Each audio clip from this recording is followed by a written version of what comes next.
Coach, first week of spring practice. Talk about what you saw out there and what have you liked the energy everyone's been coming with?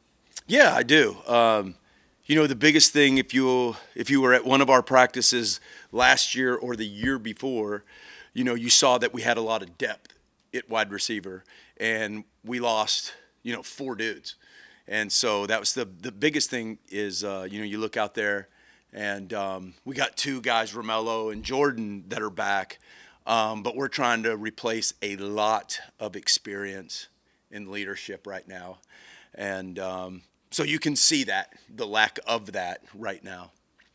Can you talk about the role those two guys are going to play and, starting to get this group ready? You have Romello and Jordan. Yes. So when you have a lot of depth and experience like we did the last couple years, we split time. If you had 80 plays, Jordan would have 40, and maybe Moochie or Keyshawn or Romello, whoever was subbing with him, would have 40, right? But going into the first game, unless one of those somebody appears that deserves half the reps, they're probably going to be getting 75% of the reps, as of right now, until somebody shows me something different. So, now they have to increase. They have to be in better shape. They have to be more reliable. They got to be tougher. And so, I put that challenge before them, before spring.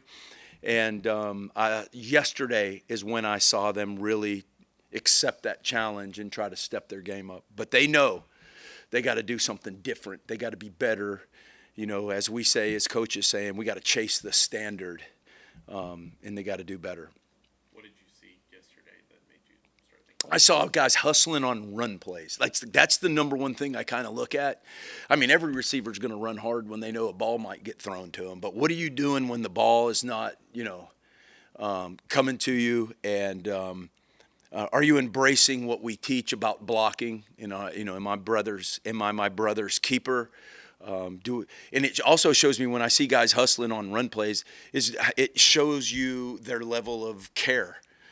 Do you care enough? Right? I talk to my guys about that so much. You see, just in society, like, come on, man. Like, the level of care really shows up in your job. On a side tangent, have you been to a restaurant lately? Or you've been to a fast food? Or you've been anywhere? And I mean, just, oh my gosh, like, come on, man. Let's care more, right? Do whatever job that you're doing in this world, you're representing, you got a name on your back, and you're representing your family. I don't care if you're freaking digging a ditch, you're holding that camera over there, you're replacing those snacks in that thing. Do it to the best of your ability, man, because that's your character. That's who you are, and I try to teach them that.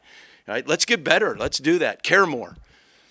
When you talk about Romello and Jordan taking on these leadership roles, is that something you can coach into them, or is that something that's just born into the guys that they just have it or they don't? Man, that's a great question. I believe leadership definitely can be taught, because first of all, leadership has been watered down in our world. You've always heard the phrase, lead by example, which I think is an absolute myth. You don't lead by example. That's called doing your job, right? So if you come here and do the best job that you possibly can, did you help her do a better job? I don't know. Maybe you didn't. Now, if you're like on the side going, hey, you need to do this better, you need to do that better. Well, you just led and you helped her. So that's leadership. So if all you're doing is worrying about yourself, you're not a leader. You're just doing what you're supposed to do. And maybe you're doing it at a high level, and that's great. But leadership is going, I do my stuff, and then I look to the left, I look to my right. Am I bringing Daylon Singleton along with me, right? Am I bringing Jalen Cooper along with me? So, yes, I think it can be taught, because I think it's been taught wrong since they've been little. You mentioned the two of them. What have you seen from those two guys as they've been thrown into the fire? Yeah. Man, it's tough being a freshman, man. You come out here, and what's funny is that, like, when you're a really good, highly recruited receiver, most of the time in high school, you don't get pressed, because the other team's like scared to death to get pressed, because it's probably going to be a touchdown, especially like if you're Daylon and you got that great speed. Next thing you know, now he's running almost every single one of his routes against a dude standing up with long arms right in front of him like that. And so it's a completely different world than he's been exposed to for the last 4 years, right? So they got to get used to that. So it's the battle, it's tougher, it's mentally tougher. So here's what I've seen. Daylon Singleton can fly. He can run. So we can get him to where he can be useful in games with that speed. That's up to us to utilize that superpower that he has. Jalen Cooper is an extremely advanced for his age route runner. And so that has been, and I saw that when I offered him several years ago, that he was way above average for his age in route running, and his route mind is what I call it. So I'm very excited about him and his possibilities for this year.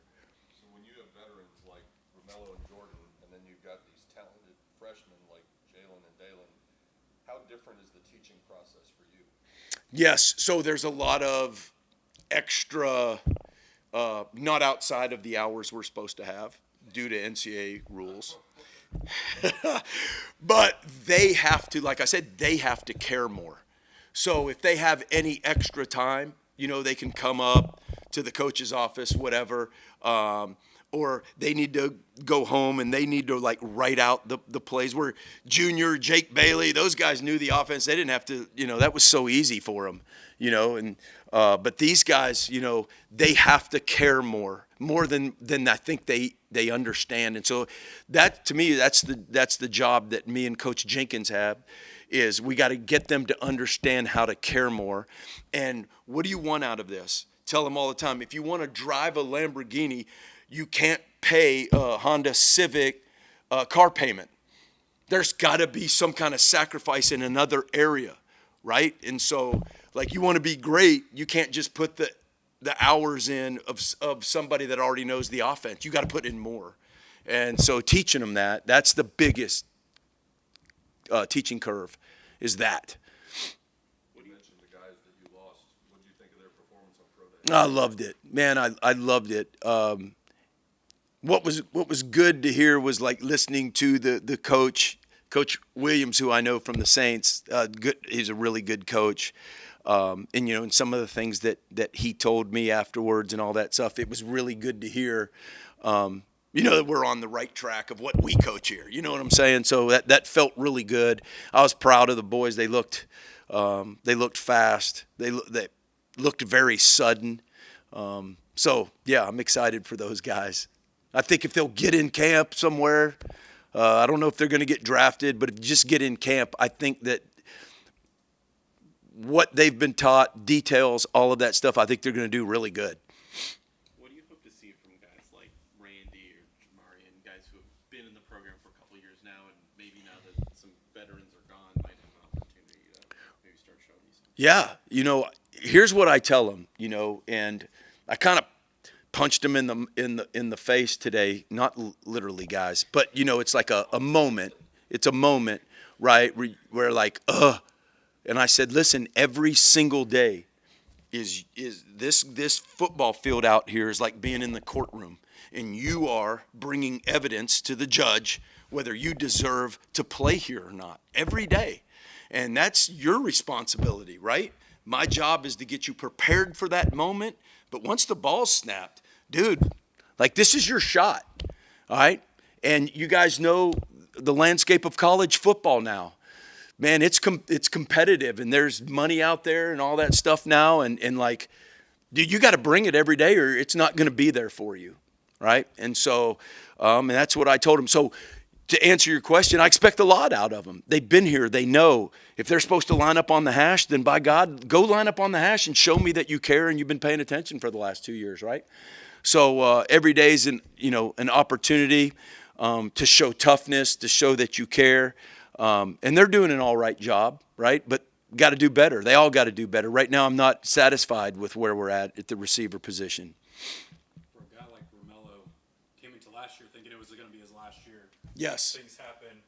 What have you seen from him as he's kind of maybe taken sitting on the sideline and watching things for most of last year into now this is actual final year for you guys. Yes. You know, he's like really smart. Like you could move Romello everywhere and he could play. He's that smart. So here's what happens to him, and I'll just be flat out honest because they know because I told them, is a lot of times when you like, okay, guys, you guys are the guys now. We need you this and that. They start slow because they have this I've arrived moment. And after the first 2 practices, I pulled both of them in and I went, you're not acting like you've arrived. Does that make sense? Like you're not doing it, and you never have arrived, right? And I told him the story about Derek Jeter. Derek Jeter, they said, you know, you played for whatever, how many years. What made you great? He basically said, I come to the stadium every day scared to death I'm going to get beat out. What do you mean Derek Jeter is going to get beat out? No, but that's something you have to bring to the table every day, right? Okay, and then I talked to those guys about that. Let's like get here like you're fighting for your life every day for a starting job. Even though you know you're the best right now because of competition, you got to fight that fight of laziness of like there's nobody really behind me that can push me. No, that's not true, right? So after the first 2 days, we had that moment, and they have done really well the last 2 days. So. Are you anticipating? I know you have some guys coming in the summer, but are you anticipating getting any more receivers out of the transfer portal? It's a possibility. You know, we're going to make that decision as the portal opens up. It's always a possibility. We do have Link Rhodes, who signed with us coming in, who I'm very excited about. And so been in contact with him every day. He's just chomping at the bit to get here. Losing as much experience as you did, obviously you're relying on either guys coming up from reserve roles last year or your newcomers. Will that limit the amount that you ask guys to fill multiple receiver positions? Will you lock guys in at one spot only, or will you still move guys around? Yeah, it's very hard to move the young guys around, right? So right now, you know, you're just thinking you can't move. We can't be quite as multiple. Like obviously, when you have a guy like, I'll say this, Roderick Daniels may be the best pound for pound football player I've ever coached because he could do everything. The guy was incredibly smart. And so we could be so multiple and we could do high level things with our offense, right? So until we get those guys on that level, we may not, you know, be able to do that right now. So we'll see as we go. But you know, those guys have got to. If we're going to move those older guys around, then they're going to have to pick it up. Do you see anyone in this group who shows some attributes that could eventually evolve into that sort of Swiss Army knife kind of player like Daniels?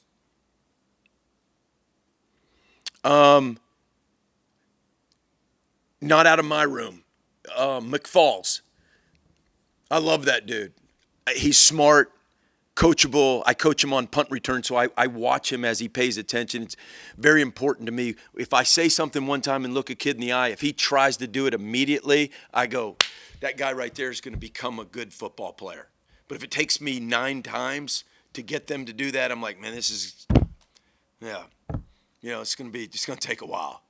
But I watch him, and I've seen him because he played receiver in high school, and he plays running back, and he's smart, and he's very coachable. I could see him kind of doing a little bit of slot, running back, and all that stuff, yes. Kind of like what Brashard did for us a little bit, so, yeah.